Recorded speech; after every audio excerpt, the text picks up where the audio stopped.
ઉત્તરાયણના તહેવાર દરમિયાન એક તરફ દાન પુણ્ય અને આનંદનો માહોલ છે, ત્યારે બીજી તરફ બેફામ પતંગબાજી અને કબોલ જીવો માટે જીવલેણ સાબિત થતીઓના દ્રશ્યો ફરી એકવાર સામે આવ્યા છે।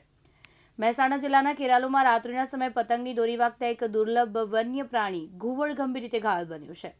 સમયસર જીવદયા પ્રેમીઓની મદદથી તેનું જીવન તો બચી ગયું, પરંતુ આજે આ ઘુવડ ઉડવા અસમર્થ બની ગયું છે। મારું નામ ડબગર ચિરાગ કુમાર સુરેશભાઈ। અચ્છા, આપ જે જીવદયાની સેવા કરો છો કેટલા વર્ષથી કરી રહ્યા છો આપ? છેલ્લા 19 વર્ષથી અમે જીવદયા ચલાવીએ છીએ। શ્રી રામેશ્વર જીવદયા ચેરિટેબલ ટ્રસ્ટ તરીકે અમારી કામગીરી ચાલુ છે। અત્યારે કાલ રાત્રે મારા જોડે એક ઘુવડ માટેનો ફોન આવ્યો હતો।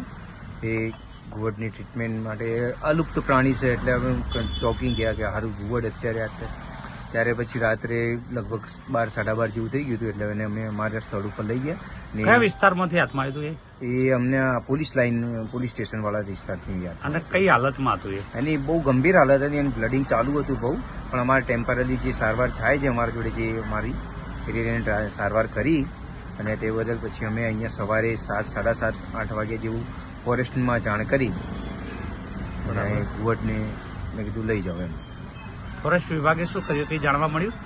ફોરેસ્ટ વાળાએ કીધું છે મેં અત્યારે હાલ એમની કંઈક 2 વાગે મને ડૉક્ટર સાહેબનો ફોન આવ્યો કે ભાઈ એની ટ્રીટમેન્ટ ચાલુ છે।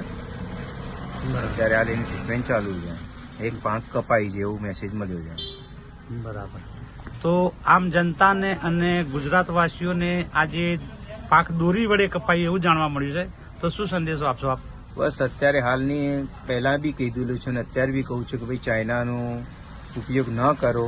અમૂલ્ય જીવો, અમૂલ્ય વસ્તુ, પ્રાણીઓ મરી રહ્યા છે, એનો દુરુપયોગ થઈ રહ્યો છે। એટલે જીવદયા ચેરિટેબલ ટ્રસ્ટ દ્વારા નમ્ર વિનંતી છે કે જે ચાઇના દોરીનો જે પણ વ્યક્તિ ઉપયોગ કરે છે મને બંધ કરો, મહેરબાની કરો પ્રાણીઓ ઉપર। આ જે પક્ષી હાથમાં આવ્યું છે એવું જાણવા મળ્યું છે કે પોલીસ સ્ટેશન વિસ્તારમાંથી, જુમા મસ્જિદ પોલીસ સ્ટેશન વિસ્તારમાંથી હાથમાં આવ્યું છે, તમારે રેસ્ક્યુ કરવું પડ્યું? હા, એ સાચી વાત છે। રાત્રે 12:30, 1 વાગ્યા સુધીમાં મેસેજ મળ્યો હતો। રાત્રે અમે અહીંયાથી ઘરેથી નીકળ્યા હતા 2-3 જણા, એને ટ્રીટમેન્ટ માટે લઈ ગયું। તો આપણા ખેરાલુમાં પણ ચાઇનીઝ દોરી વપરાતી હોય એવું? હા છે, વપરાય જ છે, કન્ટિન્યુ વપરાય છે, પણ અત્યારે હાલ બધા ચાલુ છે દેખરેખ રાખવાનું, પણ કોઈ મેસેજ મળતા નથી એના। તો પોલીસ અને પ્રશાસન પાસે શું અપેક્ષા રાખો? બસ પ્રશાસનની એક જ અપેક્ષા છે કે આ ચાઇના દોરીનો બહિષ્કાર થાય અને પ્લસ જે પણ આ લોકો ચકાઈ રહ્યા છે એને પકડે અને એમને ઉપર સજા થાય। અનુપસિંહ ચાવડા સાથે કાલુ રમઝાન, દિવ્યાંગ ન્યૂઝ, ખેરાલુ, મહેસાણા।